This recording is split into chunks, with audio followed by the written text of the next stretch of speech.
Good morning, all. Good morning. Good morning, ma'am.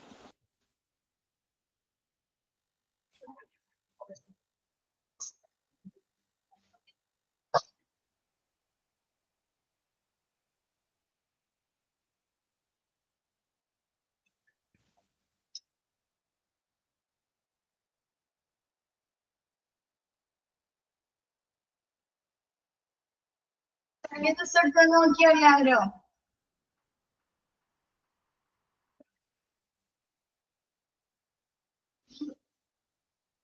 Gucci, ഒന്നും പറയാത്തെ നോക്കില്ല.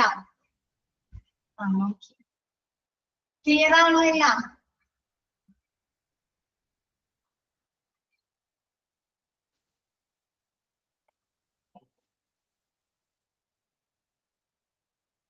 കുഴപ്പമില്ല. ഗുച്ചി.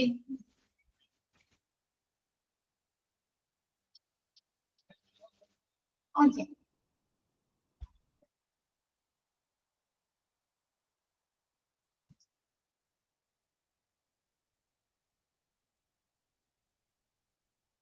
നെക്സ്റ്റ് നോക്കാം നമുക്ക്.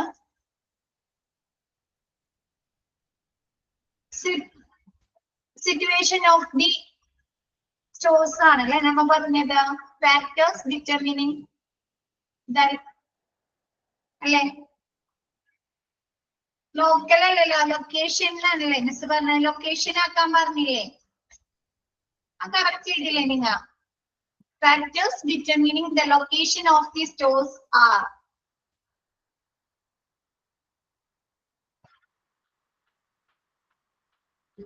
correct ചെയ്തിട്ടുണ്ടായില്ലേ?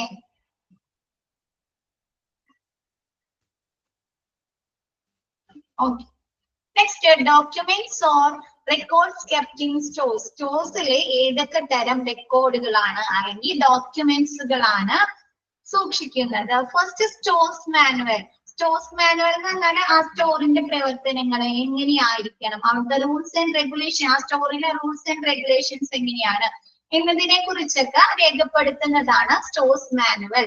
Next, purchasing requisition. Miss പറഞ്ഞല്ലോ, യൂസർ ഡിപ്പാർട്ട്മെന്റിൽ നിന്ന് അവർക്ക് ഇന്ന വസ്തുക്കൾ അല്ലെ, ഇന്ന എക്യുപ്മെന്റ്സുകൾ അല്ലെങ്കിൽ ഇന്ന മെറ്റീരിയൽസ് ഒക്കെ ആവശ്യമുണ്ടെന്ന് പറഞ്ഞാൽ പർച്ചേസിംഗ് ഡിപ്പാർട്ട്മെന്റിന് കൊടുക്കുന്ന ഒരു അഭ്യർത്ഥനയാണ് purchase requisition. Next, purchase plan. എന്താണ് പർച്ചേസ് എങ്ങനെ പ്ലാൻ ചെയ്യാം അല്ലെ, എങ്ങനെ അതിനു വേണ്ടിയുള്ള കാര്യങ്ങൾ ചെയ്യാം എന്നുള്ളതിനെ കുറിച്ച് സൂചിപ്പിക്കുന്നതാണ് purchase plan. Next, purchase order. Purchase order ഒക്കെ പറഞ്ഞാണ് നീ പറയണോ? ഡെലിവറി ചെലാൻ. ഡെലിവറി ചെലാൻ എന്ന് പറഞ്ഞു കഴിഞ്ഞാല് ഒരു സാധനം ഒരു സാധനം ഒരു സ്ഥലത്ത് നിന്ന് മറ്റൊരു സ്ഥലത്തേക്ക് കൊണ്ടുപോകാൻ ആവശ്യമായ ഒരു ഫോർമൽ ഡോക്യുമെന്റിനെയാണ് ഡെലിവറി ചെലാൻ എന്ന് പറയുന്നത്. ഒരു സ്ഥലത്ത് നിന്ന് അവിടെ നിന്ന് എങ്ങോട്ടാണ് കൊണ്ടുപോകുന്നത്, അതിൽ എന്തൊക്കെ മെറ്റീരിയൽസ് ഉണ്ട്, അതല്ലെങ്കിൽ അതിലേത് ഐറ്റംസ് ആണ് കൊണ്ടുപോകുന്നത്, അങ്ങനെയുള്ള കാര്യങ്ങളെ കുറിച്ചൊക്കെ സൂചിപ്പിക്കുന്ന ഒരു ഡോക്യുമെന്റിനെയാണ് ഡെലിവറി ചെലാൻ എന്ന് പറയുന്നത്. ക്ലിയർ ആയോ? ഓക്കെ. നിങ്ങൾക്ക് ഈ പേരുകൾ പഠിക്കാനുള്ളൂ കേട്ടോ. ഇത് എന്താണെന്നൊന്നും പഠിക്കാനില്ല. ഇത് ഏതൊക്കെയാണ് അവിടെ സ്റ്റോർ ചെയ്യുന്നത്. മിസ് ജസ്റ്റ് നിങ്ങൾക്ക് മനസ്സിലാകാൻ വേണ്ടിയിട്ടാണ് ഓരോന്ന് എക്സ്പ്ലെയിൻ ചെയ്ത് തരുന്നത് കേട്ടോ. Goods received note. Goods received note എന്ന് പറഞ്ഞാല് ആ സ്റ്റോറില് ഏതൊക്കെ ഗുഡ്സുകൾ, ഏതൊക്കെ സാധനങ്ങൾ അവർ റിസീവ് ചെയ്തിട്ടുണ്ട്, സ്വീകരിച്ചിട്ടുണ്ട്, ഏതൊക്കെ ഓർഡർ അവർ കൈപ്പറ്റിയിട്ടുണ്ട് എന്നതിനെ കുറിച്ച് രേഖപ്പെടുത്തുന്ന റെക്കോർഡാണ് goods received notes. Next, good returned notes. Goods returned note എന്ന് പറഞ്ഞാല് അവിടെ കിട്ടിയിട്ട് ഇപ്പൊ ഒരു ഓർഡർ കൊടുത്തു കഴിഞ്ഞാൽ, ഒരു പർച്ചേസിംഗ് ഓർഡർ കൊടുത്തു കഴിഞ്ഞാൽ അവർക്ക് ആ സാധനം ഡെലിവറി ചെയ്യൂ അല്ലെ. ആ ഡെലിവറി ചെയ്ത് കഴിഞ്ഞിട്ട് അവർക്ക് എന്തെങ്കിലും ഡാമേജ് ഉണ്ടെങ്കിൽ, അതല്ലെങ്കിൽ എന്തെങ്കിലും ക്വാളിറ്റിയിൽ വ്യത്യാസം ഉണ്ടെങ്കിൽ അവരെന്ത് ചെയ്യും? ആ സാധനം തിരിച്ച് സപ്ലയേഴ്സിന് റിട്ടേൺ ചെയ്യും അല്ലെ, തിരിച്ചയക്കില്ലേ? ഇപ്പൊ നമ്മളാണെങ്കിലും ഓൺലൈനിൽ എന്തെങ്കിലും പർച്ചേസ് ചെയ്ത സാധനമല്ല, അതിന്റെ ക്വാളിറ്റി ഇല്ല, പിന്നെ കളർ അല്ല, എന്തെങ്കിലും ഡാമേജ് ഉണ്ടെങ്കിൽ നമ്മൾ എന്ത് ചെയ്യും? റിട്ടേൺ ചെയ്യില്ലേ? ഡാമേജിനെ നമ്മൾ തിരിച്ച് റിട്ടേൺ ചെയ്യും അല്ലെ.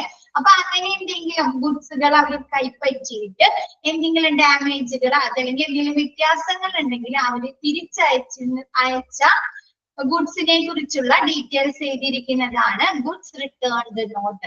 Next material requisition note. Material requisition note എന്ന് പറഞ്ഞാല് അവിടെ എന്തെങ്കിലും മാനുഫാക്ചറിങ്, ഇപ്പൊ നമ്മൾ പറഞ്ഞു ഫാർമസിയിൽ എന്തുണ്ട്, മാനുഫാക്ചറിങ് നടക്കുന്നുണ്ട് അല്ലെ, റിസർച്ചുകളുടെ ഭാഗമായിട്ട് മാനുഫാക്ചറിങ് ഒക്കെ നടക്കുന്നത് ഉണ്ടാവാം. അപ്പൊ അവർക്ക് ആവശ്യമായ മെറ്റീരിയൽസ്, സാധനങ്ങള് എന്തൊക്കെയാണെന്ന് അവരുടെ ആ മാനുഫാക്ചറിങ് പ്രോസസ്സ് പൂർത്തിയാക്കാൻ അവർക്ക് ഏതൊക്കെ മെറ്റീരിയൽ ആണ് ആവശ്യമുള്ളതെന്ന് അതിനെ കുറിച്ച് എന്താണ് പർച്ചേസ് ഡിപ്പാർട്ട്മെന്റിന് റിക്വസിഷൻ കൊടുക്കണം അല്ലെ, വേണ്ടേ? അതിനെയാണ് മെറ്റീരിയൽസ് റിക്വസിഷൻ നോട്ട് എന്ന് പറയുന്നത്. ബിൻ കാർഡ് നമ്മൾ പറഞ്ഞല്ലോ, ആ സ്റ്റോറിലെ സ്റ്റോക്ക് പൊസിഷൻ, ഓരോ ഐറ്റത്തിന്റെയും സ്റ്റോക്ക് പൊസിഷനെ കുറിച്ച് അറിയുന്നതാണ് ബിൻ കാർഡ്സ്. നമ്മൾ ഫാർമസിയിൽ പഠിച്ചില്ലേ ബിൻ കാർഡ്, ഓർമ്മയുണ്ടോ? അപ്പൊ ബിൻ കാർഡ്സ് അങ്ങനെയുള്ള എന്താണ് ഓരോ ഐറ്റത്തിന്റെയും ആ സ്റ്റോറിൽ ഏതൊക്കെ ഐറ്റംസ് സൂക്ഷിക്കുന്നുണ്ട്, അപ്പൊ അതിന്റെയൊക്കെ സ്റ്റോക്ക് പൊസിഷനെ കുറിച്ച് അറിയുന്നതാണ് bin cards. Next store ledger. Store ledger എന്ന് പറഞ്ഞാല് ആ ഫാർമസിയിലെ എന്തൊക്കെ സാധനങ്ങൾ സൂക്ഷിക്കുന്നുണ്ട്, സ്റ്റോർ ചെയ്യുന്നുണ്ട്, അതല്ലെങ്കിൽ എന്തൊക്കെ സാധനങ്ങൾ അവർ ഓർഡർ കൊടുത്തിട്ടുണ്ട് എന്നതിന്റെയുള്ള ഒരു കമ്പ്യൂട്ടർ രജിസ്റ്റർ ആണ് store ledger. Next dead stock register. Dead stock register എന്ന് പറഞ്ഞാല് കാലഹരണപ്പെട്ട, ഇപ്പൊ എന്തെങ്കിലും ഒരു മെറ്റീരിയൽസ് അല്ലെങ്കിൽ ഗുഡ്സുകൾ അല്ലെങ്കിൽ എക്യുപ്മെന്റുകൾ വാങ്ങിച്ചു കഴിഞ്ഞിട്ട് എന്തെങ്കിലും അതിന്റെ എക്സ്പയറി ഡേറ്റ് കഴിയുക, അതല്ലെങ്കിൽ അതിനൊരു ഡിമാൻഡ് ഇല്ലാതെ പോകുക, അല്ലെങ്കിൽ ഔട്ട് ഓഫ് ഫാഷൻ ആവുക, അല്ലെങ്കിൽ എന്തെങ്കിലും ബ്രേക്ക് ഡൗണുകൾ അല്ലെ, കുറെ നാളൊരു എക്യുപ്മെന്റ് നമ്മൾ സ്റ്റോർ ചെയ്ത് കഴിഞ്ഞാൽ അത് ചീത്തയായി പോകൂലേ, യൂസ് ചെയ്യാൻ ഔട്ട്ഡേറ്റഡ് യൂസ് ചെയ്യാൻ പറ്റാണ്ടൊക്കെ ആയിരിക്കും. അപ്പൊ അങ്ങനെയുള്ള കാലഹരണപ്പെട്ട ഡിമാൻഡ് ഇല്ലാത്ത സ്റ്റോക്കുകളെ കുറിച്ച് റിപ്പോർട്ട് എഴുതുന്നതാണ് ഡെഡ് സ്റ്റോക്ക് രജിസ്റ്റർ. ക്ലിയർ ആയോ ഇതെല്ലാം?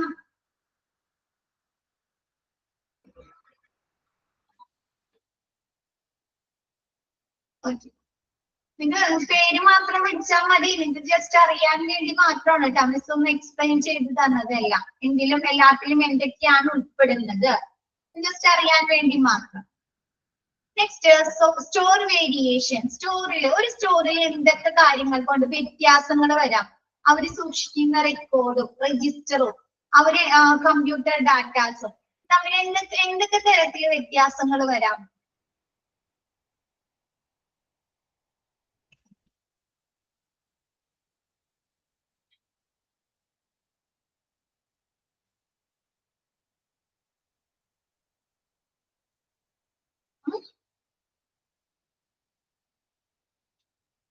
മിസ് പറഞ്ഞുതരാം. ഇറ്റ് ഈസ് ഡ്യൂ ടു എന്താണ് റോങ് എൻട്രീസ് അല്ലെ, റോങ് ആയിട്ട് ഇപ്പൊ നമുക്കറിയാം കമ്പ്യൂട്ടറിൽ ടൈപ്പ് ചെയ്ത് കഴിയുമ്പോ റോങ് എൻട്രീസ് കൊടുക്കുക. ചിലപ്പോ 1 അടിക്കേണ്ടടുത്ത് 25 എന്നുള്ളടത്ത് ചിലപ്പോ 45 അടിക്കാം.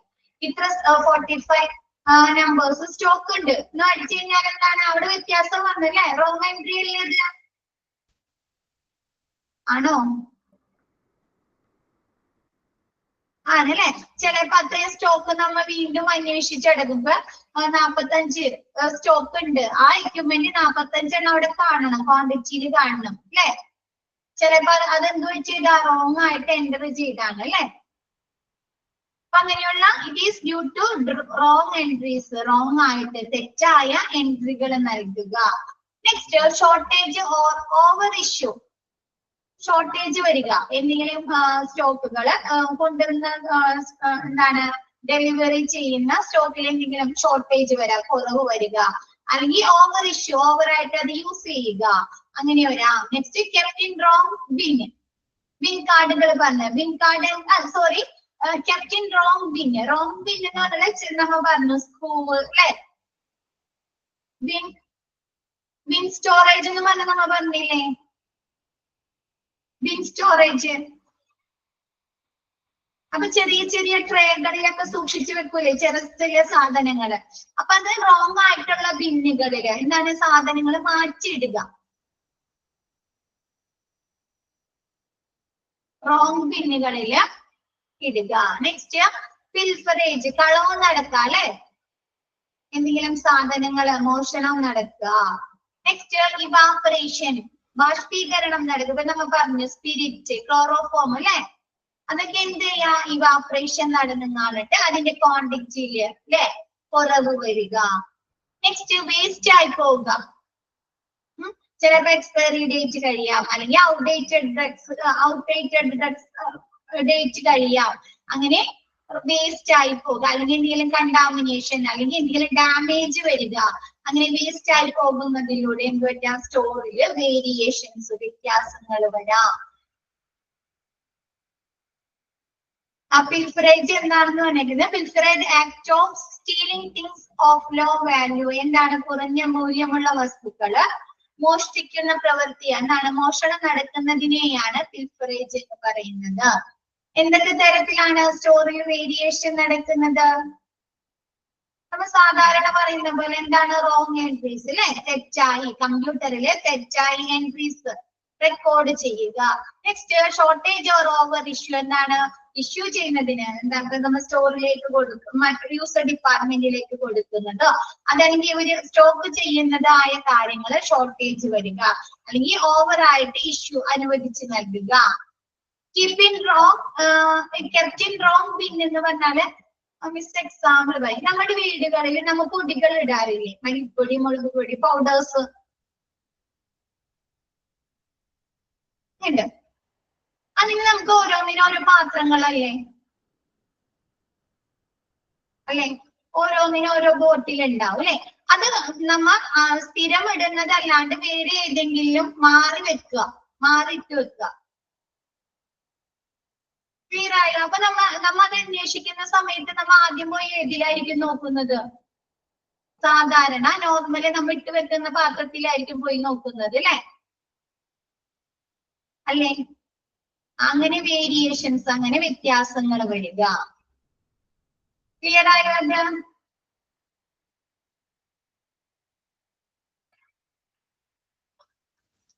ഓക്കെ. പിൽഫറേജ് എന്ന് പറഞ്ഞാൽ മോഷണം, കളവ് നടക്കുക. ഇവാപറേഷൻ എന്ന് പറഞ്ഞാൽ സ്പിരിറ്റ്, അതല്ലെങ്കിൽ ക്ലോറോഫോം പോലെയുള്ള സാധനങ്ങൾ എന്ത് വെച്ചും ബാഷ്പീകരിച്ച് കുറയൂ അല്ലെ, അതിന്റെ ക്വാണ്ടിറ്റിയിൽ കുറവ് വ്യത്യാസം വരും അല്ലെ. ആൽക്കഹോള്, ക്ലോറോഫോം ഒക്കെ എന്ത് വെച്ചും സ്റ്റാൻഡേർഡ് ടെമ്പറേച്ചറിൽ അത് ബാഷ്പീകരണം സംഭവിച്ച് അതിന്റെ അളവ് കുറഞ്ഞു പോകും. അങ്ങനെ അളവിന് വ്യത്യാസം, ബാഷ്പീകരണം നടന്ന് അളവിന് വ്യത്യാസം വരിക. നെക്സ്റ്റ് വേസ്റ്റ് ആയി പോവുക, ഡാമേജ് വരിക, അല്ലെങ്കിൽ എക്സ്പയറി ഡേറ്റ് കഴിയുക, അങ്ങനെയുള്ള കാര്യങ്ങൾ വേസ്റ്റ് ആയി പോകുന്നത്. ക്ലിയർ ആയോ? Store verification.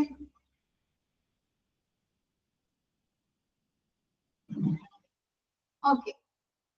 Next objectives of stock verification. Stock വെരിഫിക്കേഷന്റെ ഒബ്ജക്റ്റീവ്സ്, ഉദ്ദേശങ്ങൾ എന്തെല്ലാമാണ്? അക്കൗണ്ടബിലിറ്റി, ഉത്തരവാദിത്തം അല്ലെ, എല്ലാം കറക്റ്റ്, നല്ല ഓർഡറില് കറക്റ്റ് എൻട്രി കൊടുക്കുക അല്ലെ, നല്ല രീതിയിൽ സൂക്ഷിക്കുക. അക്കൗണ്ടബിലിറ്റി. ആക്യുറസി, കൃത്യത ഉണ്ടായിരിക്കുക, എല്ലാ കാര്യത്തിനും കൃത്യത, ആക്യുറസി ഉണ്ടായിരിക്കുക. ഒബ്സർവിംഗ് ഓഫ് തെഫ്റ്റ് ആൻഡ് പിൽഫറേജ്, എന്താണ്, കളവ് അല്ലെ, തെഫ്റ്റും കളവും മോഷണങ്ങളും ഒക്കെ എന്താ, ഒബ്സർവ് ചെയ്യുക, നിരീക്ഷിക്കുക. എന്തെങ്കിലും സ്റ്റോക്കുകൾ എന്താണ്, കളവ് നടന്നിട്ടുണ്ടോ, മോഷണം നടന്നിട്ടുണ്ടോ, എന്തെങ്കിലും എണ്ണത്തിൽ വ്യത്യാസങ്ങൾ വന്നിട്ടുണ്ടോ എന്നുള്ള കാര്യങ്ങള് ഒബ്സർവ് ചെയ്യുക. എക്സാമിനിങ് ഓഫ് സിസ്റ്റം എന്ന് പറഞ്ഞാല് ആ സ്റ്റോറിലെ പ്രവർത്തനങ്ങളെയാണ് ഇവിടെ നമ്മൾ സിസ്റ്റം എന്ന് ഉദ്ദേശിക്കുന്നത്. അപ്പൊ എന്ത് ചെയ്യുക, അവിടുത്തെ പ്രവർത്തനങ്ങള്, സിസ്റ്റം പരിശോധിക്കുക, എക്സാമിനിങ് ചെയ്യുക. റിവ്യൂ ഓഫ് സേഫ്റ്റി, എന്താണ്, സുരക്ഷയുടെ അവലോകനം, ആ സ്റ്റോറിലെ കാര്യക്ഷമമായ സുരക്ഷാ മാർഗങ്ങളുണ്ടോ, എല്ലാ പ്രവർത്തനങ്ങളും സേഫ്റ്റിയിലാണോ നടത്തുന്നത്, അങ്ങനെയുള്ള കാര്യങ്ങളെ കുറിച്ച് അവലോകനം നടത്തുക. ക്ലിയർ ആയോ? ഇതൊക്കെ എല്ലായിടത്തെയും ഇതാണ് അല്ലെ, ഒബ്ജക്റ്റീവ്സ് അല്ലേ. അക്കൗണ്ടബിലിറ്റി അല്ലെ, ഉത്തരവാദിത്വം ഉണ്ടായിരിക്കണം അല്ലെ. ആക്യുറസി, കൃത്യത ഉണ്ടായിരിക്കണം. എന്താണ്, തെഫ്റ്റ് നടക്കുന്നുണ്ടോ, കളവ് നടക്കുന്നുണ്ടോ, മോഷണം നടക്കുന്നുണ്ടോ എന്ന കാര്യങ്ങൾ നിരീക്ഷിക്കണം അല്ലെ. ഒബ്സർവ് ചെയ്യണം. എക്സാമിനിങ് സിസ്റ്റം അവിടുത്തെ പ്രവർത്തനങ്ങളെ കുറിച്ച് നിരീക്ഷിക്കണ്ടേ, പരിശോധിക്കണ്ടേ? കറക്റ്റ് രീതിയിലാണോ, സ്റ്റാഫുകൾ കറക്റ്റ് രീതിയിൽ വർക്ക് ചെയ്യുന്നുണ്ടോ, എല്ലാം കറക്റ്റ് ഓർഡറിൽ അവിടെ സ്റ്റോക്ക് ചെയ്യുന്നുണ്ടോ അല്ലെ? Examining the system, review of safety, അവിടുത്തെ സുരക്ഷ പരിശോധിക്കണം അല്ലെ? സുരക്ഷയുടെ അവലോകനം. ഓക്കെ ആയോ? Objectives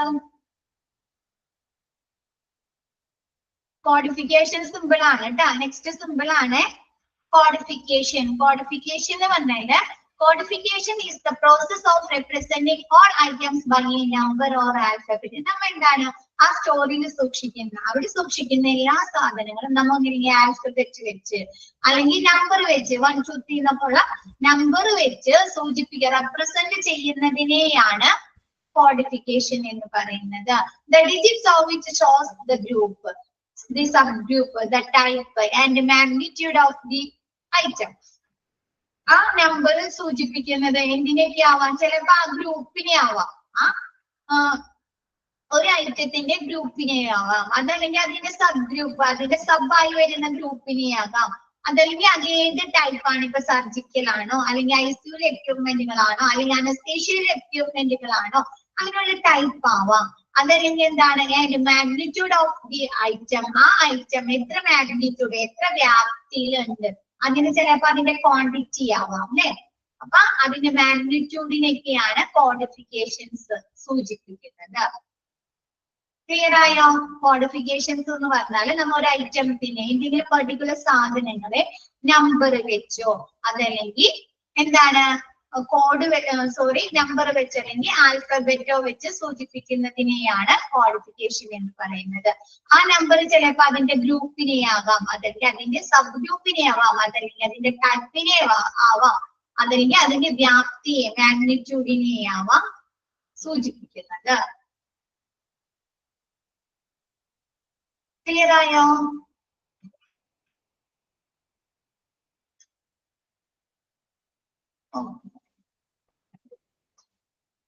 next codification of system. Codification ആദ്യത്തെ പറയുന്നത് ന്യൂമറിക്കൽ കോഡിഫിക്കേഷൻ സിസ്റ്റം. ഇതൊക്കെ ഇമ്പോർട്ടന്റ് ആണ് കേട്ടോ. ഒബ്ജക്റ്റീവ്സ്, പിന്നെ records, documents and records kept in store, അതൊക്കെ ഇമ്പോർട്ടന്റ് ആണ് കേട്ടോ. Next codification of system. First one numerical codification system. എന്താണ് ന്യൂമറിക്കൽ ആയിട്ട് നമ്പർ വെച്ച് നമ്മൾ എന്താണ് ഒരു സിസ്റ്റത്തിനെ അല്ലെങ്കിൽ എന്തെങ്കിലും പർട്ടിക്കുലർ ഐറ്റംസിനെ എന്ത് ചെയ്യുക, നമ്പർ വെച്ച് നമ്മൾ കോഡ് ചെയ്യുക, സൂചിപ്പിക്കുക. Providing number to understand the groups in a store. Store ആണ് കേട്ടോ, സ്റ്റോൺ അല്ല, സ്റ്റോർ ആണ് കേട്ടോ, തിരുത്താട്ടോ. അത് എന്താ നമ്മ എന്താണ് സ്റ്റോറിലെ ഏതെങ്കിലും ഐറ്റംസിനെ എന്ത് ചെയ്യാണ്, നമ്പർ വെച്ച് സൂചിപ്പിക്കുകയാണ്. എന്താണ് എക്സാമ്പിൾ 0-99 എന്തിനെയാണ് സൂചിപ്പിക്കുന്നത്? സർജിക്കൽ ഐറ്റംസിനെയാണ് നമ്മൾ ഈ നമ്പർ വെച്ച് സൂചിപ്പിക്കുന്നത്. ഓക്കെ അല്ലേ? സിമ്പിൾ അല്ലേ? അതൊക്കെ പറഞ്ഞു പോകാനുള്ളൂ അല്ല അതൊക്കെ.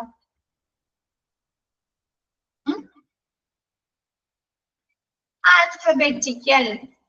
Alphabets are used to codify the material. എന്താണ് നമ്മൾ ആൽഫബറ്റ് വെച്ചിട്ട് അല്ലെ ABCD എന്നുള്ള അങ്ങനെയുള്ള ആൽഫബറ്റ്സ് വെച്ച് കാണിട്ട് മെറ്റീരിയൽസിനെ സാധനങ്ങളെ കോഡിഫൈ ചെയ്യാണ്. First 3 letters used. എന്താണ് ഫസ്റ്റ് ഏതെങ്കിലും സാധനങ്ങളിലെ ഫസ്റ്റ് 3 ലെറ്റർ ആയിരിക്കും നമ്മൾ യൂസ് ചെയ്യുന്നത്. എക്സാമ്പിൾ SUR എന്നുണ്ട് അവിടെ. സർജിക്കൽ എക്യുപ്മെന്റുകൾ അല്ലെങ്കിൽ സർജിക്കൽ ആയിട്ടുള്ള മെറ്റീരിയൽസിനെ നമ്മൾ എന്ത് ചെയ്യാണ്, SUR എന്ന് സൂചിപ്പിക്കുകയാണ്.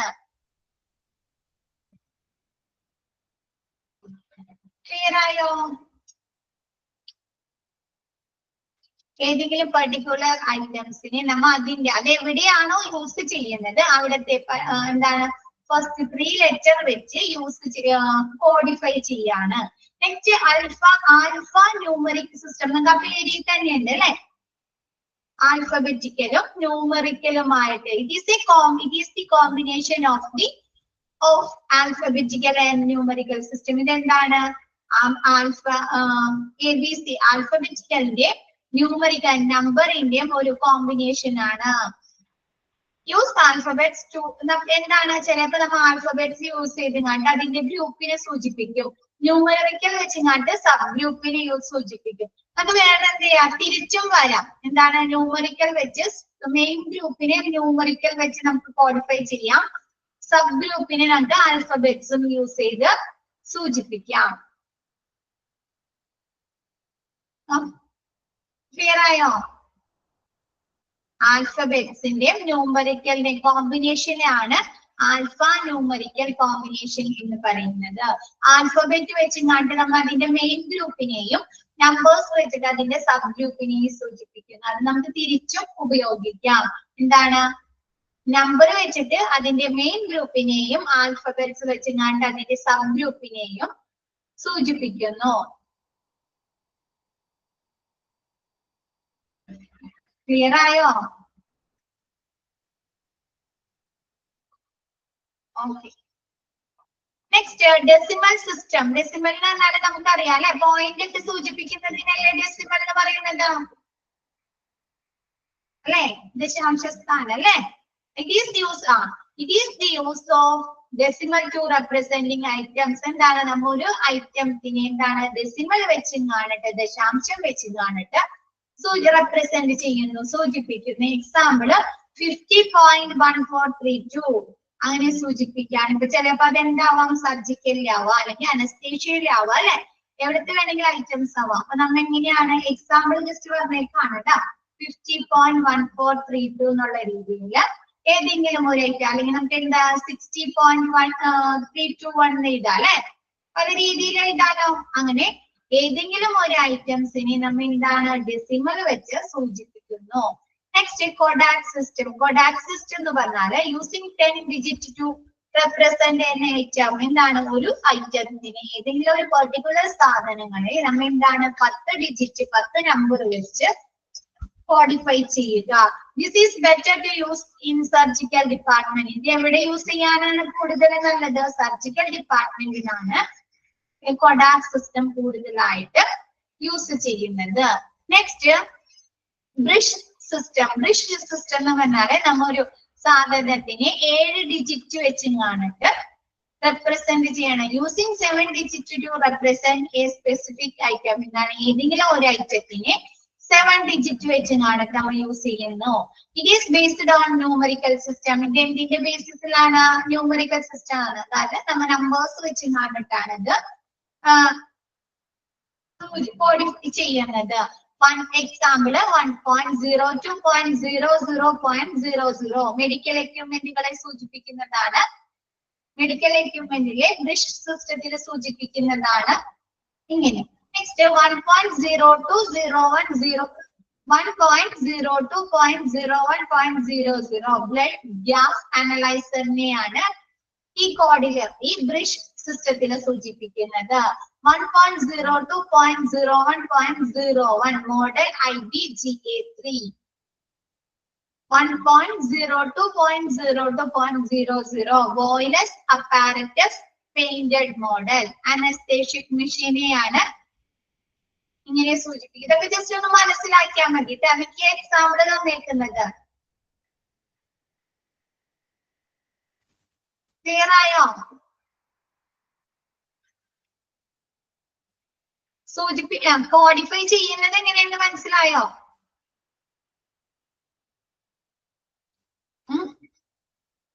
അതിന്റെ കൂടുതൽ ഡീറ്റെയിൽസ് നിങ്ങൾ പഠിക്കണ്ട. എന്താന്ന് വെച്ചാൽ ഇന്നത് ഏത് കോഡിഫൈ ആണ് ചെയ്യുന്നത് എന്നല്ല, കോഡിഫൈ എന്താണ്, എങ്ങനെയാണ് സൂചിപ്പിക്കുന്നത്, എത്ര തരം കോഡിഫിക്കേഷൻ ഉണ്ട്. 6 തരം കോഡിഫിക്കേഷൻ ആണ് ഉള്ളത്. ഫസ്റ്റ് വൺ എന്താണ്?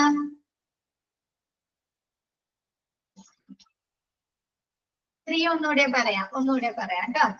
Numerical codification. ന്യൂമറിക്കൽ കോഡിഫിക്കേഷനില് എന്താണ്, നമ്പേഴ്സ് യൂസ് ചെയ്താണ് നമ്മ ഒരു ഐറ്റംസിനെ സൂചിപ്പിക്കുന്നത്. ആൽഫബറ്റിക് കോഡിഫിക്കേഷനിൽ നമ്മ ആൽഫബറ്റ്സ് ABC അല്ലെ, അതല്ലെങ്കിൽ എന്താണ് ഏതെങ്കിലും ഇത് ആ ഐറ്റംസ് എവിടെയാണോ യൂസ് ചെയ്യുന്നത് അവിടത്തെ ആദ്യത്തെ 3 ലെറ്റർ യൂസ് ചെയ്തിട്ട് സൂചിപ്പിക്കുക. ഇപ്പൊ സർജിക്കൽ ഐറ്റംസ്, സർജിക്കൽ ഡിപ്പാർട്ട്മെന്റിൽ ഉപയോഗിക്കുന്ന ഐറ്റംസിന് നമ്മൾ എങ്ങനെ യൂസ് ചെയ്യും? SUR അല്ലെ, സർജിക്കലിന്റെ ആദ്യത്തെ 3 ലെറ്റർ വെച്ച് യൂസ് ചെയ്യാം.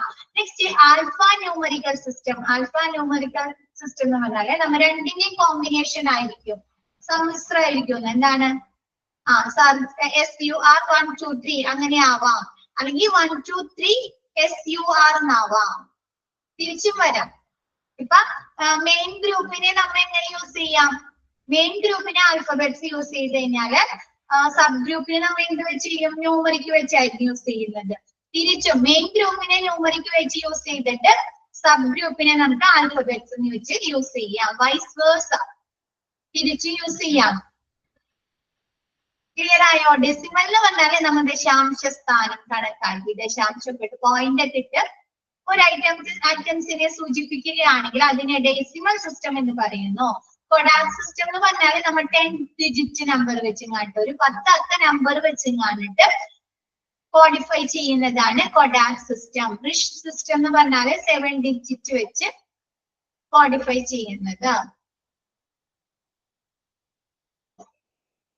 ഓക്കെ അല്ലേ?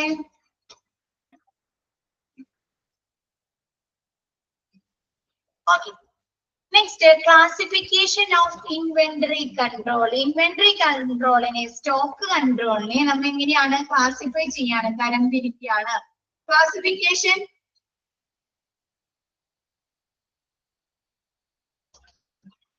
Norms for classification users. ഏതൊക്കെ രീതിയിലാണ് നമ്മൾ ഇൻവെന്ററീസിനെ, സ്റ്റോക്കിനെ ക്ലാസിഫൈ ചെയ്യുന്നത്?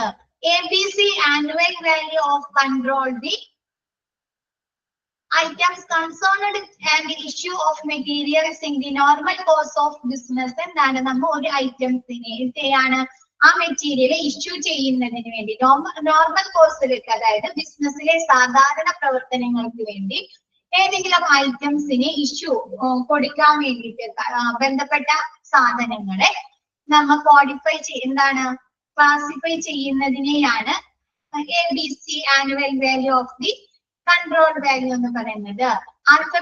അതെന്തൊക്കെയാണ്? Alphabetical approach conception of purchases store or always better control. എന്താണ്? അക്ഷരമാലാ ക്രമത്തില് എന്താണ് വാങ്ങലുകളുടെയും ഒരു ഐറ്റംസ് നമ്മൾ വാങ്ങുന്നതിന്റെയും എന്ന് വെച്ചാൽ നമ്മൾ അത് യൂസ് ചെയ്യുന്നതിന്റെയും അത് സ്റ്റോർ ചെയ്യുന്നതിന്റെയുമാണ് എന്താണ് ABC annual value of two control എന്ന് പറയുന്നത്. ഇപ്പൊ അതിനെ നമ്മൾ സൂചിപ്പിക്കുന്നത് A items, B items, C items എന്നുള്ള 3 ഇതിലാണ് കാണിക്കുന്നത്. അതൊക്കെ പഠിക്കാനുണ്ട് കേട്ടാ, ABC. അപ്പൊ കുറച്ചും കൂടെ ക്ലിയർ ആവും. എന്താണ്? നമ്മ ഒരു ബിസിനസിന്റെ ഒരു സാധാരണ പ്രവർത്തനങ്ങൾക്ക് വേണ്ടി നമ്മൾ വാങ്ങിക്കുന്ന ഐറ്റംസിനെ എന്താണ് ABC എന്നുള്ള രീതിയിൽ നമ്മൾ കോഡിഫൈ ചെയ്ത് നമ്മൾ സൂക്ഷിക്കുന്നതിനെയാണ് ABC ആനുവൽ വാല്യൂ എന്ന് പറയുന്നത്. ക്ലിയർ ആയോ? ഒരു ബിസിനസിന്റെ ഇപ്പൊ മിസ് പറഞ്ഞുതരാം. ഒരു ബിസിനസിന്റെ സാധാരണ പ്രവർത്തനങ്ങൾക്ക് വേണ്ടി നമ്മൾ കുറെ ഐറ്റംസ് വാങ്ങും അല്ലെ, മെറ്റീരിയൽസ് വാങ്ങും അല്ലേ, ഒരുപാട് മെറ്റീരിയൽസ് അല്ലെ. അതല്ലാണ്ട് അതിന് വേണ്ട എക്യുപ്മെന്റുകൾ വാങ്ങും അല്ലെ, സാധനങ്ങൾ വാങ്ങും അല്ലെ. അപ്പൊ അങ്ങനെ വാങ്ങിക്കുന്ന സാധനങ്ങള് എന്താണ്? നമ്മൾ പർച്ചേസ് ചെയ്യുന്നത്, വാങ്ങുന്നതും അത് യൂസ് ചെയ്യുന്നതും ഉപയോഗിക്കുന്നതും അത് സംഭരിക്കുന്നതിനെയാണ് നമ്മൾ എങ്ങനെ ABC ആനുവൽ വാല്യൂ എന്ന് പറയുന്നത്. ക്ലിയർ ആയോ? അതിന്റെ റേറ്റിന്റെ അടിസ്ഥാനത്തില് ഇപ്പൊ A ഐറ്റം എന്ന് പറഞ്ഞു കഴിഞ്ഞാല് മിസ് പറഞ്ഞുതരാം, ഒരു മിനിറ്റ്. കണ്ട ABC അനലൈസിസ് എന്ന് പറഞ്ഞ നെക്സ്റ്റ് പഠിക്കാനുണ്ട്. അപ്പൊ നിങ്ങൾക്ക് മനസ്സിലാവും ട്ടാ.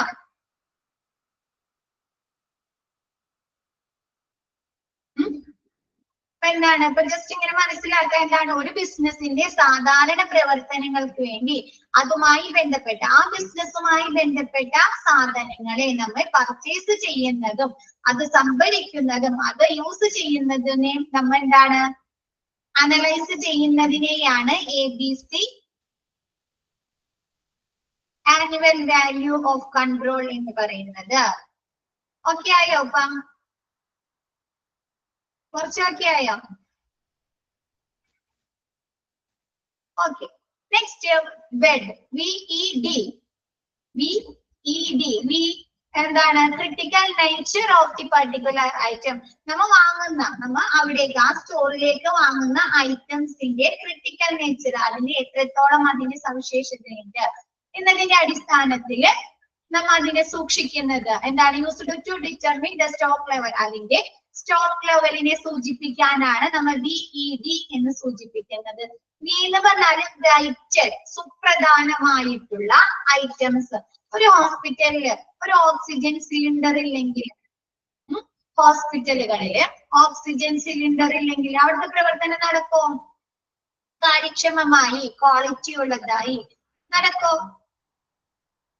ഒരു വൈറ്റൽ ഐറ്റം ആണ് അല്ലെ, സുപ്രധാന ഐറ്റം അല്ലേ, ഹോസ്പിറ്റലിന് സുപ്രധാന ഐറ്റം അല്ലേ. അപ്പൊ ആ ഓക്സിജൻ സിലിണ്ടർ എന്ന് നമ്മൾ എന്ത് സൂചിപ്പിക്കും? വൈറ്റൽ, വി ഐറ്റം അല്ലെ, വൈറ്റൽ ഐറ്റം. ഈ എന്ന് പറഞ്ഞാല് എസെൻഷ്യൽ ഐറ്റം. എസെൻഷ്യൽ ആയിട്ട് ഇപ്പൊ ആ സാധനം അവിടെ ഇല്ലെങ്കിൽ എന്താണ്? അവിടുത്തെ ക്വാളിറ്റിനെ അവിടുത്തെ പ്രവർത്തനങ്ങൾ നടക്കും, പക്ഷെ അവിടുത്തെ ക്വാളിറ്റിനെ ബാധിക്കും അല്ലെ. ഇപ്പൊ ആന്റിബയോട്ടിക്സുകള്, IV ഡ്രഗ്സുകളൊക്കെ ഉണ്ടെങ്കിൽ ഇല്ലെങ്കിൽ എന്താണ്? അവിടുത്തെ പ്രവർത്തനങ്ങൾ നടക്കും, പക്ഷെ അവിടെ ക്വാളിറ്റി ഉണ്ടാവോ? അവിടെ നിന്ന് നടക്കുന്ന സർവീസുകൾക്ക് ക്വാളിറ്റി ഉണ്ടാവോ?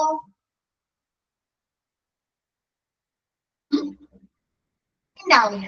അങ്ങനെയുള്ള ഐറ്റംസിനെയാണ് നമ്മൾ ഈ എസെൻഷ്യൽ ഐറ്റം എന്ന് പറയുന്നത്.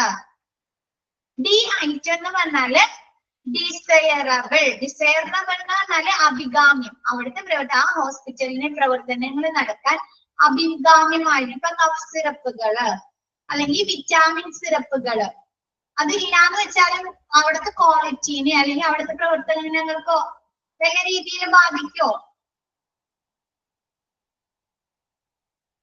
ബാധിക്കോ? ഇല്ല. അപ്പൊ എന്താണ്? അത് അഭികാമ്യം ഉണ്ടെങ്കിലും നല്ലതാണ് അല്ലെ. ആ ഐറ്റംസ് അവിടെ ഉണ്ടെങ്കിൽ ബെറ്റർ ആണ്, ഇല്ലാന്ന് വെച്ച് വേറെ പ്രശ്നങ്ങളൊന്നുമില്ല. അങ്ങനെയുള്ള ഐറ്റംസ് ആണ് ഡി ഐറ്റം. ക്ലിയർ ആയോ? VED.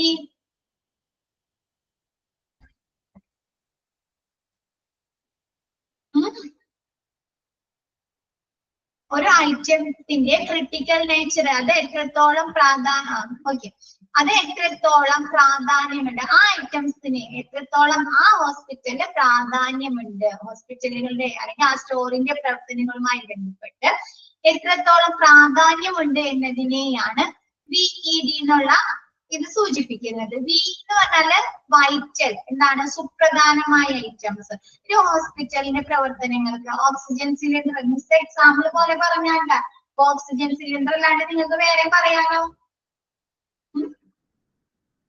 ഇല്ലേ? ഒരുപാട് കാര്യങ്ങൾ പറയാലോ അല്ലെ. അപ്പൊ ഒരു എക്സാമ്പിൾ പോലെ പറഞ്ഞാണ് ഓക്സിജൻ സിലിണ്ടർ. ഒരു ഹോസ്പിറ്റൽ ഓക്സിജൻ സിലിണ്ടർ ഇല്ലെങ്കിൽ അവിടുത്തെ പ്രവർത്തനം നടക്കുമോ നല്ല രീതിയിൽ? ഇല്ല അല്ലെ. അപ്പൊ എന്താണ്? ഓക്സിജൻ സിലിണ്ടർ എന്താണ്? വി ഐറ്റം ആണ്, അതായത് വൈറ്റൽ ഐറ്റം ആണ്. ഈ എന്ന് പറഞ്ഞാല് എസെൻഷ്യൽ. ആ സാധനം ഇല്ലെങ്കിലും എന്താണ്? അവിടുത്തെ പ്രവർത്തനങ്ങൾ നടക്കും, പക്ഷെ അവിടുത്തെ ക്വാളിറ്റിനെ ബാധിക്കുന്നു, ആ ഹോസ്പിറ്റലിലെ ക്വാളിറ്റിനെ ബാധിക്കുന്ന ആന്റിബയോട്ടിക്സുകള്, IV ഡ്രഗ്സുകൾ അല്ലെ. അതൊക്കെ ഇല്ലെങ്കിൽ എന്താണ്? ആന്റിബയോട്ടിക്സുകൾ, IV ഡ്രഗ്സുകളൊക്കെ ഇല്ലെങ്കിൽ അവിടുത്തെ പ്രവർത്തനങ്ങൾ നടക്കും, പക്ഷെ എന്താണ്? ക്വാളിറ്റി ഉണ്ടാവില്ല അല്ലെ. ഇപ്പൊ മിക്ക പേഷ്യൻസിനെ അഡ്മിറ്റ് ആക്കിയാൽ അവർക്ക് ആന്റിബയോട്ടിക്സുകളൊക്കെ കൊടുക്കണ്ടേ? വേണ്ടേ? അപ്പൊ എന്താണ്? അവിടുത്തെ പ്രവർത്തനങ്ങൾ നടക്കും, പക്ഷെ ക്വാളിറ്റി ഉണ്ടാവില്ല. എന്താണ്? എല്ലാവരും പുറത്തുനിന്ന് വാങ്ങി എന്തെങ്കിലുമൊക്കെ ചെയ്യേണ്ടി വരും. അപ്പൊ അതാണ് എസെൻഷ്യൽ ആയിട്ടുള്ള ഐറ്റംസ്. നെക്സ്റ്റ് ഡിസൈറബിൾ, അഭികാമ്യം. ഇല്ലെങ്കിലും കുഴപ്പമില്ല, ഉണ്ടായാലും പ്രശ്നമില്ല. ക്വാളിറ്റിനെയോ അവിടുത്തെ പ്രവർത്തനങ്ങളെയോ അല്ലെങ്കിൽ ക്വാളിറ്റിനെയോ ബാധിക്കുന്നില്ല ആ ഐറ്റംസ് ഡിസൈറബിൾ ആയിട്ടുള്ളത്. ഇപ്പൊ നമുക്ക് പറയാം വിറ്റാമിനുകള് അല്ലെങ്കിൽ കഫ് സിറപ്പുകള്, ചുമട മരുന്നുകളൊക്കെ ഇല്ലാന്ന് വെച്ചാൽ വല്ല പ്രശ്നമുണ്ടോ?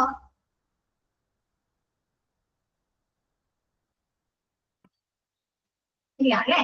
അപ്പൊ അങ്ങനെയുള്ള ഐറ്റംസ് ആണ് ഡിസൈറബിൾ ഐറ്റം, അഭികാമ്യമായിട്ടുള്ള ഐറ്റംസ്. അത്ര ഇമ്പോർട്ടന്റ് അല്ല. ഔട്ട്സൈഡിൽ നിന്ന് മേടിച്ചാൽ മതി. അത് ക്ലിയർ ആയോ? VED ABC നിങ്ങൾക്ക് നെക്സ്റ്റ് അതും കൂടി പറയുമ്പോൾ ക്ലിയർ ആവും കേട്ടോ. HML എന്ന് പറഞ്ഞാല് ആ ഇൻവെന്ററിയില് അവിടുത്തെ സ്റ്റോക്കില് അതിന്റെ പ്രൈസ് മെറ്റേണൽ അല്ല കേട്ടോ, മെറ്റീരിയൽ എന്നാണ് കേട്ടോ, ഒന്ന് തിരുത്തിക്കോളൂ കേട്ടോ. Unit price of the material to control purchase. എന്താണ് പർച്ചേസ്? കൺട്രോൾ ചെയ്യുന്ന നമ്മുടെ വാങ്ങലുകള് നിയന്ത്രിക്കുന്നതിന് വേണ്ടിയിട്ട് ഒരു സാധനങ്ങളുടെ ഐറ്റംസിന്റെ മെറ്റീരിയൽസിന്റെ പ്രൈസിനെ സൂചിപ്പിക്കുന്നതാണ് HML.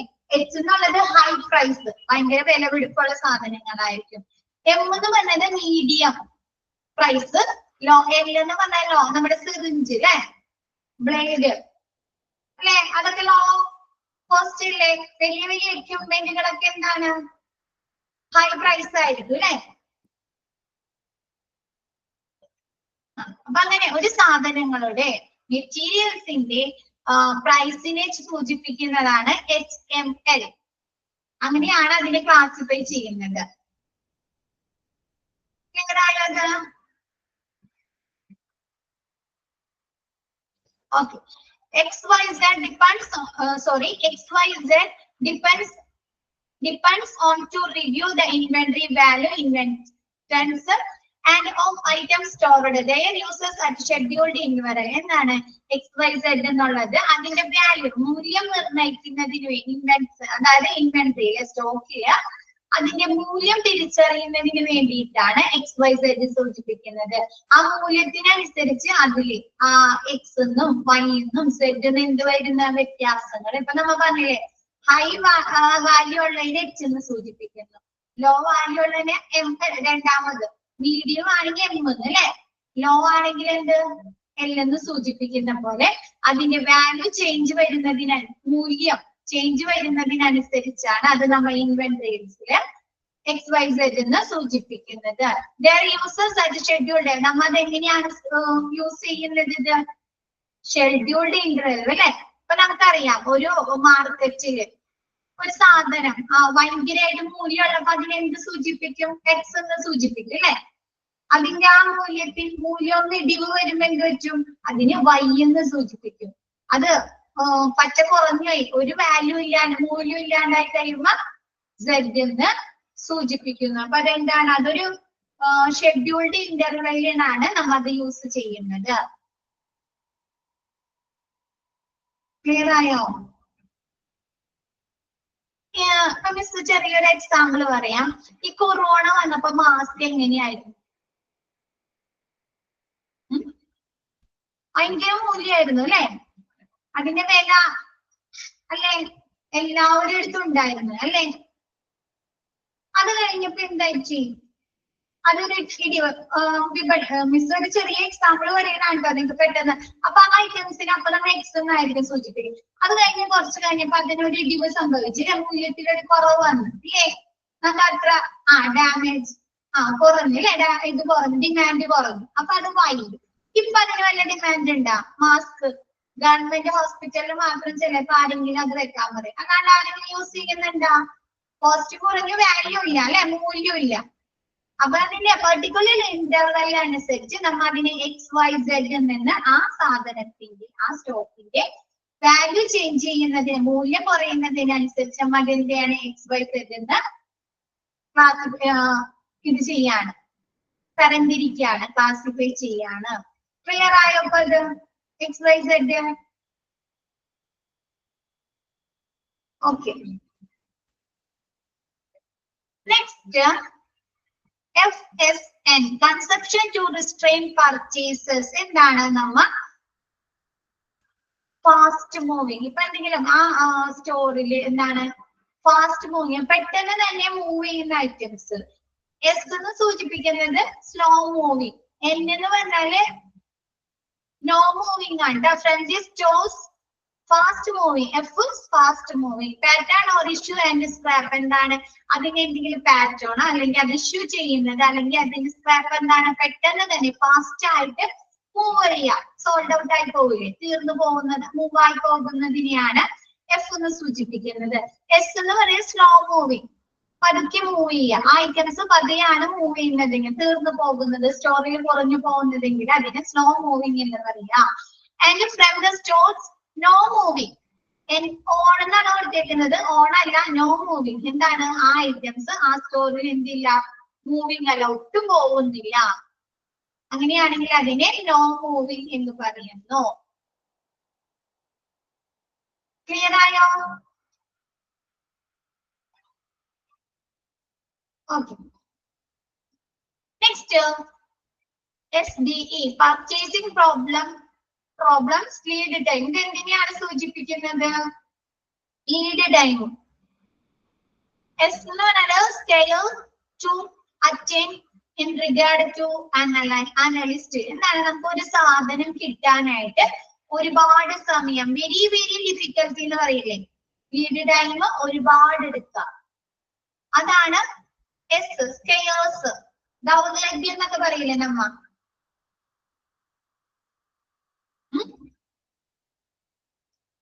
Very very difficult. എന്താണ്? ഒരു സാധനം നമ്മത് ഓർഡർ കൊടുത്ത് നമുക്ക് കിട്ടാനായിട്ട് ഒരുപാട് സമയം എടുക്കുകയാണ്. സ്കെയേഴ്സ്, ദൗർലഭ്യത അനുഭവിക്കുന്നതിനെയാണ് എസ് എന്ന് പറയുന്നത്. എസ് എന്ന് പറഞ്ഞാൽ സ്കെയേഴ്സ്.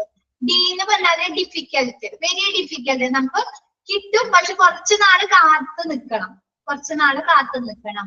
ഇ എന്ന് പറഞ്ഞാല് ഈസി ടു അറ്റൈൻ, നമുക്ക് പെട്ടെന്ന് തന്നെ കിട്ടാം. അതിനെയാണ്, അങ്ങനെയുള്ള സ്ട്രാറ്റജീസ്.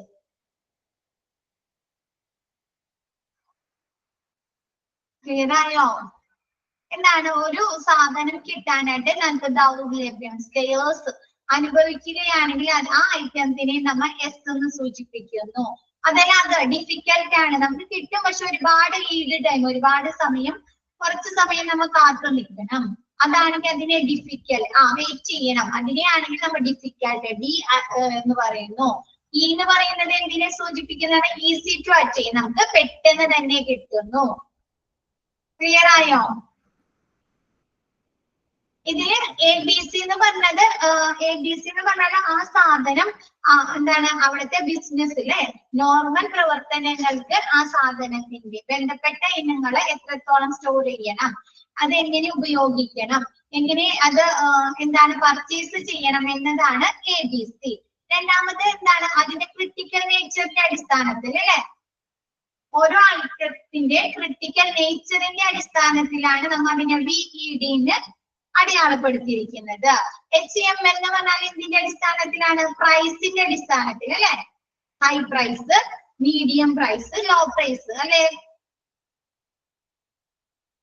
XYZ എന്ന് പറഞ്ഞാല് ഇൻവെന്ററിയിൽ അതിന്റെ വാല്യൂന്റെ അടിസ്ഥാനത്തിലാണ് നമ്മൾ അതിനെ തരംതിരിച്ചിരിക്കുന്നത്. FSM എന്ന് പറഞ്ഞാൽ എന്താണ്? മൂവിങ്, അല്ലെ. എത്രത്തോളം അത് ആ സ്റ്റോറിൽ നിന്ന് മൂവിങ് ചെയ്യുന്നുണ്ട് അതിന്റെ അടിസ്ഥാനത്തിൽ. SDA എന്ന് പറഞ്ഞാല് ലീഡിങ് ടൈമിന്റെ അടിസ്ഥാനത്തിൽ ഐറ്റംസിനെ നമ്മൾ ക്ലാസിഫൈ ചെയ്തിരിക്കുന്നു. ക്ലിയർ ആയോ? ഓക്കെ. നെക്സ്റ്റ് GOLF എന്ന് പറഞ്ഞാല് നമുക്ക് ആ സാധനം, നമ്മൾ പർച്ചേസ് ചെയ്യുന്ന സാധനത്തിന്റെ സോഴ്സ്, ഉറവിടം എവിടെയാണ്? ഗവൺമെന്റ് ആണോ, അല്ലെങ്കിൽ ഓർഡിനറി ആണോ, അല്ലെങ്കിൽ ലോക്കൽ ആയിട്ടുള്ള പ്രാദേശികമായിട്ടുള്ളതാണോ, അതല്ലെങ്കിൽ ഫോറിൻ പർച്ചേസ് ആണോ, വിദേശ രാജ്യങ്ങളിൽ നിന്നാണ് നമ്മൾ പർച്ചേസ് ചെയ്തത് എന്നതിന്റെ അടിസ്ഥാനത്തിൽ അതിന്റെ സോഴ്സിന്റെ, നമ്മൾ പർച്ചേസ് ചെയ്ത സാധനത്തിന്റെ, സ്റ്റോറിൽ സൂക്ഷിക്കുന്ന സാധനത്തിന്റെ സോഴ്സ്, ഉറവിടത്തിന്റെ അടിസ്ഥാനത്തിൽ ക്ലാസിഫൈ ചെയ്തിരിക്കുന്നതാണ്. ക്ലിയർ ആയോ?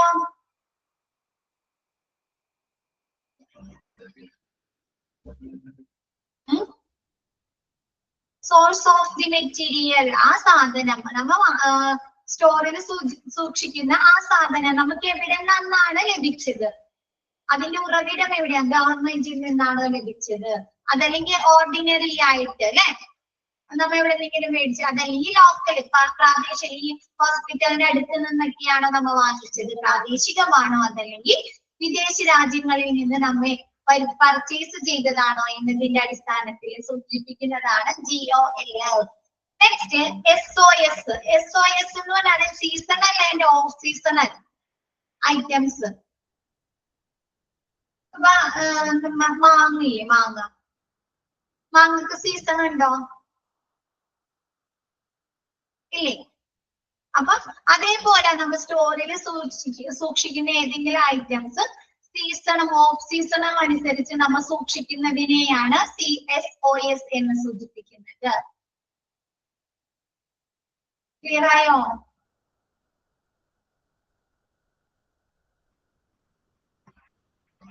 ഓക്കെ.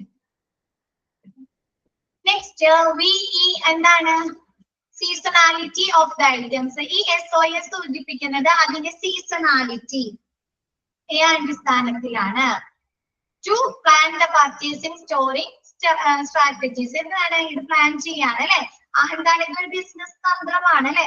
ഇപ്പൊ അതിന്റെ ആ സീസൺ, ആ സാധനം ആവശ്യമാകുന്ന അവസ്ഥയിൽ മാത്രം അത് വാങ്ങിച്ചാൽ മതി. അല്ലാത്ത സമയത്ത് വാങ്ങിച്ചേക്കാൻ പറ്റുമോ? അതിന് റേറ്റും കൂടുതലായിരിക്കും. ഇപ്പൊ മാങ്ങ തന്നെ അതിന്റെ സീസൺ സമയത്ത് എങ്ങനെയാണ് റേറ്റ്? കുറവായിരിക്കും അല്ലെ? നമുക്ക് എല്ലായിടത്തും അവൈലബിൾ ആയിരിക്കും, ചീപ്പ് റേറ്റിന് കിട്ടുകയും ചെയ്യും. ഓഫ് സീസൺ ആണെങ്കിലോ റേറ്റ് നമ്മൾ കൂടുതൽ കൊടുക്കുകയും വേണം, എല്ലായിടത്തും അത് അവൈലബിൾ ആയിരിക്കേയില്ല അല്ലെ? അപ്പൊ അതിന്റെ അടിസ്ഥാനത്തിൽ പർച്ചേസ് ചെയ്യുക, സീസണിന്റെ അടിസ്ഥാനത്തിൽ പർച്ചേസ് ചെയ്യുന്നതാണ് SOS, seasonality items. Next VEIN. VEIN എന്ന് പറഞ്ഞാല് വൈറ്റൽ ആൻഡ് നോർമൽ. വൈറ്റൽ ആയിട്ടുള്ളതും നോർമൽ ആണ്. Importance of purchase. ഇതെന്തിന്റെ അടിസ്ഥാനത്തിലാണ്? പർച്ചേസിന്റെ അടിസ്ഥാനത്തിലാണ് ഓരോ സാധനങ്ങളെയും VEIN സൂചിപ്പിക്കുന്നത്. To restrain essential important equipment. ഇതെന്താണ്? എസെൻഷ്യൽ ആയിട്ടുള്ള, നമുക്ക് ഇമ്പോർട്ടന്റ് ആയിട്ടുള്ള ഐറ്റംസ് ആണ്. സുപ്രധാന, ഇമ്പോർട്ടന്റ് ആയ, പ്രധാനപ്പെട്ട എക്യുപ്മെന്റുകളെയാണ് VEIN എന്ന് സൂചിപ്പിക്കുന്നത്. Next RAM. RAM എന്ന് പറഞ്ഞാല് റിലയബിലിറ്റി, വിശ്വാസ്യത, അവൈലബിലിറ്റി, ലഭ്യത, മെയിന്റനൻസ്, പരിപാലിക്കല്. ഈ മെയിന്റനൻസ് ഒക്കെ ഇപ്പൊ എന്തിലായിരിക്കും വരുന്നത്? എന്തായിരിക്കും പരിപാലിക്കേണ്ടത് നമ്മ? Maintenance of hospital, maintenance in hospital എന്ന് പറഞ്ഞ ഒരു കുറച്ച് സാധനങ്ങൾ പഠിച്ചിരുന്നു. എക്യുപ്മെന്റുകൾ അല്ലെ? മെഷീനറീസ് എക്യുപ്മെന്റുകൾ അല്ലേ?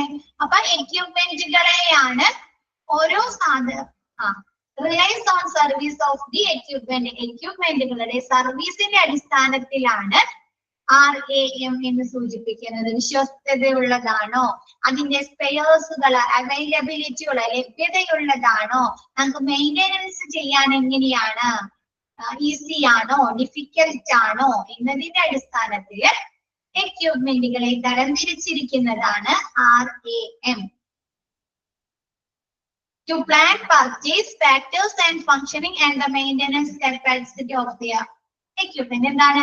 നമ്മൊരു എക്യുപ്മെന്റ് പർച്ചേസ് ചെയ്യാൻ അല്ലെ, വാങ്ങിക്കാനായിട്ട് പ്ലാൻ ചെയ്യുന്നത് എന്തിന്റെ അടിസ്ഥാനത്തിലാണ്? അതിന്റെ എന്താണ്? ഫാക്ടേഴ്സിന്, ഘടകങ്ങൾ അടിസ്ഥാനത്തിലാണ് അല്ലെ? അത് എത്ര അവൈലബിലിറ്റി ഉണ്ട്, അത് എത്ര റിലയബിലിറ്റി, വിശ്വസ്തത ഉള്ളതാണോ, അതിന്റെ മെഷീനറീസിന്റെ എന്താണ് പാർട്സുകൾ, സ്പെയർ പാർട്സുകൾ നമുക്ക് കിട്ടാൻ ഈസി ആണോ അല്ലെ, മെയിൻറ്റെയിൻ ചെയ്യാൻ ഈസി ആണോ അല്ലെ എന്നതിന്റെ അടിസ്ഥാനത്തിലാണ് നമ്മൾ എക്യുപ്മെന്റുകളെ ചൂസ് ചെയ്യുന്നത്, സെലക്ട് ചെയ്യുന്നത്. ക്ലിയർ ആയോ? റാമിംഗിന്റെ അടിസ്ഥാനത്തിലാണ് റിലൈസ് on service of the equipment. Next importance of purchase. VEIN എന്ന് പറഞ്ഞാൽ ആ ഐറ്റംസിന് പർച്ചേസ് ചെയ്യാൻ എത്ര ഇമ്പോർട്ടൻസ് ആണ് എന്നതിന്റെ അടിസ്ഥാനത്തിലാണ്. എന്താണ്? VEIN ആവശ്യമുള്ള സാധനങ്ങളാണ് അല്ലെ, ഹോസ്പിറ്റലിലെ പ്രവർത്തനങ്ങൾക്ക് ആവശ്യമുള്ള സാധനങ്ങളാണ് VEIN. ക്ലിയർ ആയോ?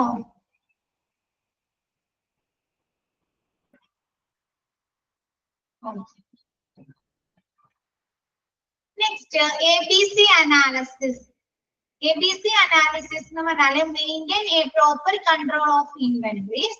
ARC അല്ല കേട്ടാ, ABC technique is used. ABC എന്നാണ് കേട്ടാ. എന്താണ്? ABC ടെക്നിക്ക് യൂസ് ചെയ്തിട്ട് ഉപയോഗിച്ചുകൊണ്ട് നമ്മൾ എന്ത് ചെയ്യാ? നമുക്ക് ഇൻവെന്ററിയുടെ ശരിയായ നിയന്ത്രണം നിലനിർത്താൻ, അതായത് സ്റ്റോക്ക് കറക്റ്റ് രീതിയിൽ നമുക്ക് നിലനിർത്താൻ സാധിക്കുന്നു. Material are categorised into 3. ഈ ABC അനാലിസിസിൽ നമ്മൾ മെറ്റീരിയൽസിനെ 3 ആയിട്ടാണ് ക്ലാസിഫൈ ചെയ്യുന്നത്, തരം തിരിക്കുന്നത്. A, B and C. എങ്ങനെയൊക്കെയാണ്? A, B, C according to the cost of the material and money value of the consumption. എന്താണ്? മെറ്റീരിയലിന്റെ വിലയും നമുക്ക് ഉപഭോഗത്തിന്റെ പണത്തിന്റെ മൂല്യവും അനുസരിച്ചാണ് നമ്മൾ ഇതിനെ ABC എന്ന് കാറ്റഗറൈസ് ചെയ്യുന്നത്. അതിന് എത്രത്തോളം കോസ്റ്റ് വരും, അതിന് എത്രത്തോളം മൂല്യമുണ്ട് എന്നതിന്റെ അടിസ്ഥാനത്തിലാണ് നമ്മൾ ABC എന്നുള്ള കാറ്റഗറൈസ് ചെയ്യുന്നത്. ക്ലിയർ ആയോ? എന്താണ്? നമുക്ക് ഇൻവെന്ററിയില് അല്ലെ ABC ടെക്നിക്ക് ഉപയോഗിച്ച് കാണിട്ട് നമുക്ക് ഇൻവെന്ററിയില് ശരിയായ രീതിയിൽ നിയന്ത്രണം നിലനിർത്താൻ സാധിക്കുന്നു. മെറ്റീരിയൽസിന് നമ്മൾ 3 ആയിട്ടാണ് തരം തിരിക്കുന്നത്, A, B and C. ഇതിന്റെ അടിസ്ഥാനത്തിലാണ്? ആ മെറ്റീരിയലിന്റെ വിലയുടെ അടിസ്ഥാനത്തിലും മൂല്യത്തിന്റെ അടിസ്ഥാനത്തിലുമാണ് നമ്മൾ അതിനെ A, B and C എന്ന് തരം തിരിക്കുന്നത്. A items in the whole of the inventory there area few costly items which comes under this group. Whole inventory മുഴുവനുള്ള സ്റ്റോക്കിൽ നിന്ന് കുറച്ച് ഐറ്റംസ് കോസ്റ്റിലുള്ള ഐറ്റംസ് ഉണ്ടായിരിക്കും അല്ലേ? ആ സ്റ്റോറില് സ്റ്റോക്കുള്ള എല്ലാ ഐറ്റംസിനും എന്ത് ഐറ്റംസ് ആണ്? There area few costly items. അവിടെ എന്താണ്? കുറച്ച് ഐറ്റംസ് കോസ്റ്റിലുള്ള വിലയുള്ളത് ഉണ്ടായിരിക്കും. ഇത് എന്തിന്റെ അണ്ടറിലാണ് വരുന്നത്? A ഐറ്റംസിന്റെ അണ്ടറിലാണ്. വലിയ വലിയ മെഷീനറീസ് അല്ലെ? അത് ഒരുപാട് ഉണ്ടാവോ? ഒരു സ്റ്റോക്കിൽ ഒരുപാട് ഉണ്ടാവോ? 1 2 എന്നൊക്കെ ഉണ്ടാവും അല്ലെ? 2 3 അല്ലെ? കുറച്ച് ഐറ്റംസ് അല്ലേ ഉണ്ടാവുള്ളത്. അത് ഈ A ഐറ്റംസിന്റെ അണ്ടറിലായിരിക്കും, അടിയിലായിരിക്കും വരുന്നത്. ക്ലിയർ ആയോ? അത്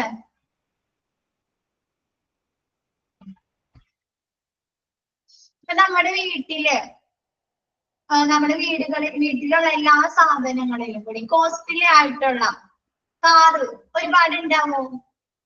ഒരെണ്ണം ഉണ്ടാവുള്ളൂ അല്ലെ? ഭൂരിഭാഗം വീടുകളിൽ ഒരെണ്ണം ഉണ്ടാവുള്ളൂ. ആ ഐറ്റം, അതായത് ഈ കാർ എന്നുള്ള ഐറ്റം എന്തിന്റെ അണ്ടറിലായിരിക്കും വരുന്നത്? A ഐറ്റത്തിന്റെ അടിയിലായിരിക്കും, അതിന്റെ കോസ്റ്റിന്റെ അടിസ്ഥാനത്തിൽ. ഇപ്പൊ ക്ലിയർ ആയോ? അതേപോലെ ഹോസ്പിറ്റൽ സ്റ്റോക്കില് ഉള്ള in whole of the inventory എന്ന് പറഞ്ഞ മിസ് പറഞ്ഞില്ലേ കഴിഞ്ഞ ദിവസം? സ്റ്റോക്ക് എന്നാണ് അല്ലെ? അവിടെ സ്റ്റോക്ക് ഉള്ള എല്ലാ ഐറ്റംസിലും കുറച്ച് ഐറ്റം മാത്രമായിരിക്കും, ഫ്യൂ ഐറ്റംസ്, കുറച്ച് ഏരിയ മാത്രമായിരിക്കുള്ളൂ കോസ്റ്റ് ആയിട്ട് വരുന്നത്. അത് വരുന്നത് A ഐറ്റത്തിന്റെ അണ്ടറിലായിരിക്കും. These items may not be more than 10% of the total items. എന്താണ്? ടോട്ടൽ ഐറ്റംസിന്റെ ഒരു 10% കൂടുതലായി ഇതിന്റെ ഈ ഐറ്റംസ് വരില്ല. A ഐറ്റംസ് മൊത്തം ഇനങ്ങളുടെ ഒരു 10% കൂടണമെന്നില്ല A items, but consumes about 70% of the total budget. പക്ഷെ എന്ത് ചെയ്യണം? ടോട്ടൽ ബഡ്ജറ്റിന്റെ ഒരു 70% നമ്മൾ ഇതിനായിട്ടായിരിക്കും ചെലവാക്കുന്നത്. ക്ലിയർ ആയോ? ഇതിന് റേറ്റ് കൂടുതലായിരിക്കും. അപ്പൊ നമുക്കിത് ടോട്ടൽ സാധനങ്ങളിലെ ഒരു 10% പോലും A ഐറ്റംസ് ഉണ്ടായിരിക്കില്ല. പക്ഷെ എന്താണ്? ടോട്ടൽ ബഡ്ജറ്റിന്റെ ഒരു 70% ചെലവാക്കുന്നത് ഈ A ഐറ്റംസിന് വേണ്ടിയായിരിക്കും. So need proper storage and handling. അതുകൊണ്ട് ഇതെന്ത് ചെയ്യാ? ശരിയായ രീതിയിൽ സ്റ്റോർ ചെയ്ത് സംഭരിക്കുകയും ഹാൻഡിൽ കൈകാര്യം ചെയ്യുകയും ചെയ്യുക. Avoiding over stocking is avoided only necessary quantities of the inventories are purchased and stock. അതുകൊണ്ട് എന്ത് ചെയ്യുക? ഓവർ സ്റ്റോക്ക് പാടില്ല അല്ലെ? ഒരുപാട് നമ്മൾ എണ്ണത്തിലും കൂടുതൽ ഒരുപാട് വാങ്ങിക്കാൻ പാടില്ല. ആവശ്യമുള്ള ക്വാണ്ടിറ്റി മാത്രം വാങ്ങിച്ച് പർച്ചേസ് ചെയ്ത് നമ്മൾ സൂക്ഷിക്കുക, സ്റ്റോക്ക് ചെയ്യുക. ക്ലിയർ ആയോ? എല്ലാവർക്കും ക്ലിയർ ആയോ? Next, B items.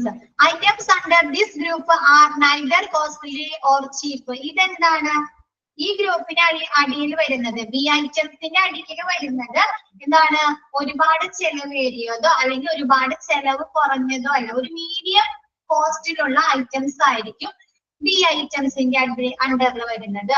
This item constitute 20% of the total quantity of the inventory. എന്താണ് ടോട്ടൽ ഇൻവെന്ററിയിലെ ടോട്ടൽ സ്റ്റോക്കിന്റെ ഒരു 20% മാത്രമായിരിക്കും ബി ഐറ്റംസ് വരുന്നത്. 20% of the total expenditure of the inventories. എന്താണ് ടോട്ടൽ എക്സ്പെൻഡിച്ചറിന്റെ ടോട്ടൽ ചെലവിന്റെ ഒരു 20% മാത്രമാണ് നമ്മൾ ബി ഐറ്റംസ് വാങ്ങിക്കുന്നതിന് വേണ്ടി യൂസ് ചെയ്യുന്നത്. എ ഐറ്റംസിന് 10 അല്ലെ 10%, ബി ഐറ്റംസിന് 20%. നെക്സ്റ്റ് ക്ലിയർ ആയോ? ബി ഐറ്റംസ് എന്ന് പറഞ്ഞാല് ഒരുപാട് ചെലവേറിയതോ അല്ലെങ്കിൽ ചെലവ് കുറഞ്ഞതോ അല്ല. നമ്മുടെ ടോട്ടൽ എക്സ്പെൻസിന്റെ ടോട്ടൽ ക്വാണ്ടിറ്റി ടോട്ടൽ സ്റ്റോക്കിന്റെ ഒരു 20% മാത്രമായിരിക്കും ബി ഐറ്റംസ് വരുന്നത്. നെക്സ്റ്റ് ഇതിനു വേണ്ടി നമുക്ക് ചിലവാകുന്നത് എന്താണ്? ടോട്ടൽ ബഡ്ജറ്റിന്റെ ഒരു 20% മാത്രമാണ് നമുക്ക് ഇതിന് ചെലവായിട്ട് വരുന്നത്.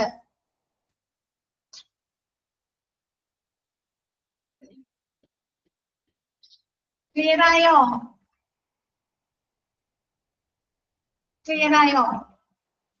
മറ്റേതിൽ എത്രയാണ്? 70% നമുക്ക് ചെലവ് വരുന്നുണ്ട് അല്ലെ? എ ഐറ്റംസിന് നമുക്ക് 70% ആണ് എക്സ്പെൻഡിച്ചർ വരുന്നത് ചെലവ്. ബി ഐറ്റംസിന് അത് എത്രയായി വന്നു? 20% ആയി മാറി. സി ഐറ്റംസിന്റെ ഒന്ന് നോക്കിയേ. These items are comparatively cheaper in cost and represent 70% of the total quantity of the inventories. ഇത് ചീപ്പായിട്ടുള്ള വളരെ വില കുറഞ്ഞ ഐറ്റംസ് ആണ് സിയിൽ വരുന്നത്. അപ്പൊ നമ്മൾ എന്താണ് ടോട്ടൽ ക്വാണ്ടിറ്റിയുടെ ഒരു 70%-ഓളം സി ഐറ്റംസ് ആയിട്ട് നമ്മൾ സൂക്ഷിക്കുന്നത്. 10% of the total expenditure of inventories. എന്താണ് നമ്മ ടോട്ടൽ ബഡ്ജറ്റിന്റെ ഒരു 10% മാത്രമായിരിക്കും നമ്മൾ സി ഐറ്റംസ് വാങ്ങിക്കാൻ വേണ്ടി ചെലവാക്കുന്നത്. ക്ലിയർ ആയോ?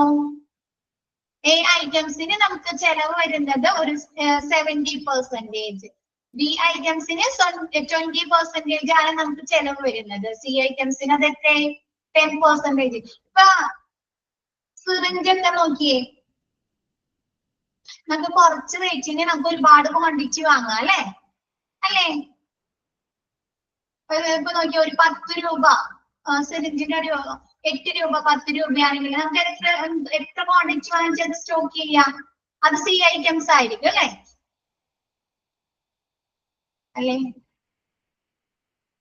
ക്ലിയർ ആയോ? ഇപ്പൊ അത് എ ബി സി. ബിയില് രണ്ടും 20%.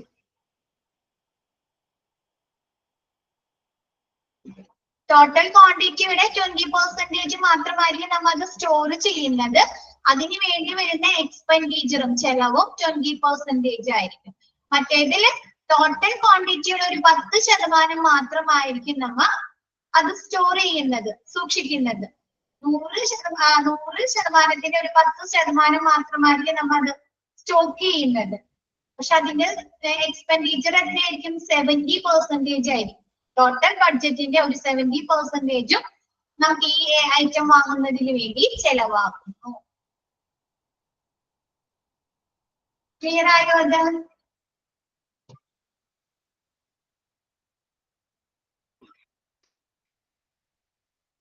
ഓക്കെ. ജസ്റ്റ് ഒന്ന് വായിച്ചു നോക്കാട്ടെ എല്ലാവരും. മിസ് ഇന്നത്തെ ക്ലാസ് വൈൻഡപ്പ് ചെയ്യണേ. Okay, thank you all. Thank you, ma'am.